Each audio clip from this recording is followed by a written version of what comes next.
On today's episode, we're answering the question, no, we're not, because I'm on the wrong damn outline.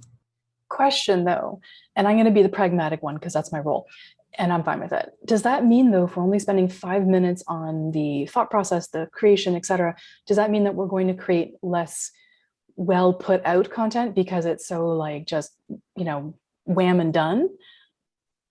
How does that work? I get a lot of feedback from that because people do fear it's not going to be good quality. And when it comes to our content, we're going to have different levels of our content that we're putting out into the world. You will have content that's good.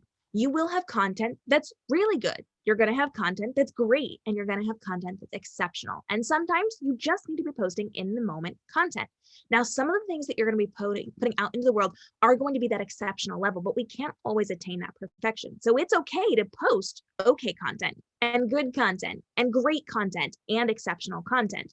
But that doesn't mean spending a small amount of time results in it being a lower level of quality, because we as entrepreneurs understand our businesses. If we don't understand the content that we're teaching, that we're speaking on, the services that we're providing, the products that we're creating, we have no business being in business yet.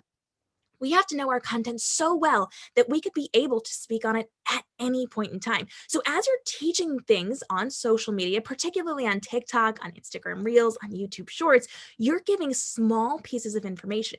You're not teaching everything that you're teaching in the world in one teeny tiny little TikTok. You're taking one point and you're going to be making it to the world. And that can be done in just a couple of sentences. And so spending a shorter amount of time means that you're coming up with one thing you're going to be discussing.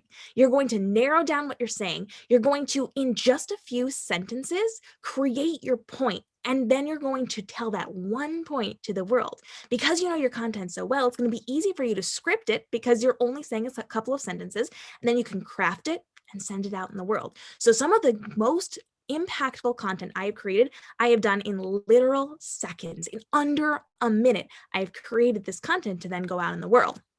So that small amount of time does not mean lower quality. It just means you have a strategy for creating what you are creating, and then you're going to see how it hits and impacts with your audience, and then you can tweak from there.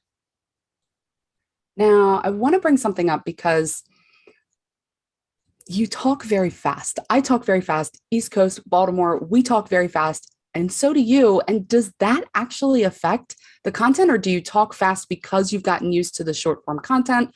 Talk to me about how quickly we should be speaking in these videos. That's really important because it really comes down to how you run your business and who you are as a business person.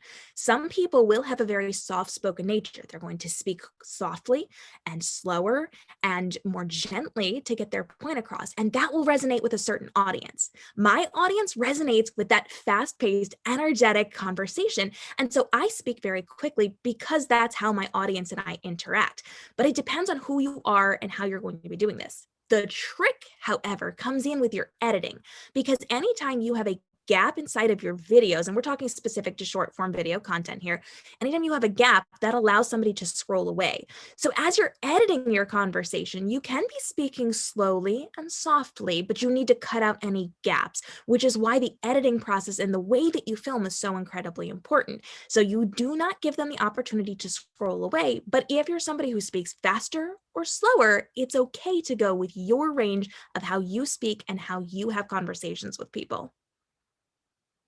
I get that. And I love short form content, but again, I get to be the procrastinator person over here, not the procrastinator, the instigator. I don't know, whatever the right adjective is for this. Long form. You are contrarian. The queen. Yeah, contrarian. I would be contrarian. Thank you. You are the long form content or short form content queen. That is your thing, is what you're known for. Does that also mean that you put any time or effort into long form content? Do you see a place for long form content? Do you use it? Is it anything that is part of your marketing plan? It is. I love my long form content. So in addition to teaching on TikTok and Instagram Reels, I am very big on educating on YouTube, which is longer form content, and I am the live stream queen.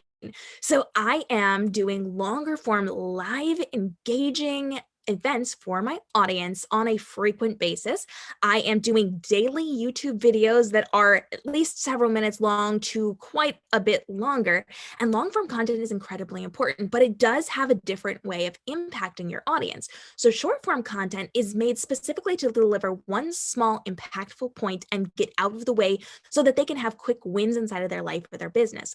Longer form content is designed specifically to form that engagement, to really build up that community, and to give them a lot of tools and resources on whatever topic you happen to be speaking about. So short form content is really good for the people who are scrolling through and just want to learn something real quick and move on to the next entertaining thing, while long form content is made for those deeper dives so that people can really grow inside of their businesses and lives. Okay.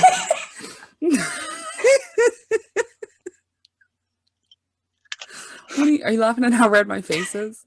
Yeah. And we're still recording. Okay. Yeah, that's good. We got a blooper reel. Can we stop recording?